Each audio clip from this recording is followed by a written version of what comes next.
কিভাবে জানবেন যে এটি লাইলাতুল কদর? আপনি এমন এক বিশেষ ধরনের শান্তি এই রাতে অনুভব করবেন যা অন্য রাতে করেন না। যখন নামাজে দাঁড়াবেন এমন এক প্রশান্তি অনুভব করবেন যে নামাজ ছাড়তে চাইবেন না। এমন শান্তি অন্য কোনো সময় অনুভব করেননি। সম্পূর্ণ অস্বাভাবিক এক আধ্যাত্মিক অভিজ্ঞতা যা আল্লাহ লাইলাতুল কদরের এই রাতে বিশ্বাসীদেরকে দান করেন। তারপর এটা সেই রাত কিনা তা বোঝার কিছু উপায় তুলে ধরছি। আবারও বলছি, এখানে ভৌগোলিক সীমাবদ্ধতার কথাটা মাথায় রাখতে হবে। ইন্নী কুনতু উরিতু লাইলাতুল কদরি সুম্মা নুসিতুহা। এই হাদিসে রাসূল সাল্লাল্লাহু আলাইহি ওয়াসাল্লাম বলেন, আমাকে লাইলাতুল কদর দেখানো হয়েছিল, পরে আবার আমাকে ভুলিয়ে দেওয়া হয়। ওয়াহিয়া ফিল আশরিল আওয়াখির, এর অবস্থান শেষ 10 রাতে। ওয়াহিয়া তালকাতু বালজাতুলা হাররা ওয়ালা বারিদা, বেশি গরম বা বেশি ঠান্ডা না। কানা ফিহা কামরান ইয়াফদাহু কাওয়াকিবুহা, যেন আলোকিত চাঁদ নক্ষত্রগুলোকে আড়াল করে আছে।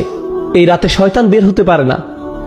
হাত্তা ইয়াখরুজু ফাজরুহা, অর্থাৎ ফজর পর্যন্ত কোনো শয়তান বের হতে পারে না। আত-তামানিনা, যেমন বলি সালামুন হিয়া হাত্তা মাতলাইল ফাজর, ফজর উদয় হওয়া পর্যন্ত শান্তি, ফজর পর্যন্ত শান্তি। এর অর্থ হলো মানুষ এই রাতে অস্বাভাবিক শান্তি অনুভব করে। তারাবিতে যোগ দিলে দেখবেন এই রাতে কেউ বিরক্ত হয় না, কেউ হাত পা নেড়ে কোনো বিরক্তি প্রকাশ করে না, বাচ্চারাও দুষ্টামি করছে না। নিশ্চয়ই এর কোনো কারণ আছে।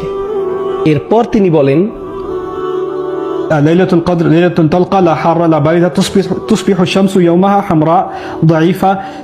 কেউ কেউ বলেন নরম বাতাস প্রবাহিত হয়। This is রাওয়াহু ইবনু খুসাইমা ওয়া সাহাহাহু আলবানী। পরের দিন সূর্য কেমন জানি লাল বর্ণ ধারণ করে। সূর্য উদয় হওয়ার সময় একটু লাল আকৃতি ধারণ করে। উদয় হওয়ার সময় এতে তীব্রতা দেখা যাবে না। قد يري الله الإنسان الليلة في المنام। এমনও হতে পারে এটি কোন রাত আল্লাহ ইমানদারদেরকে তার স্বপ্নে দেখাতে পারেন।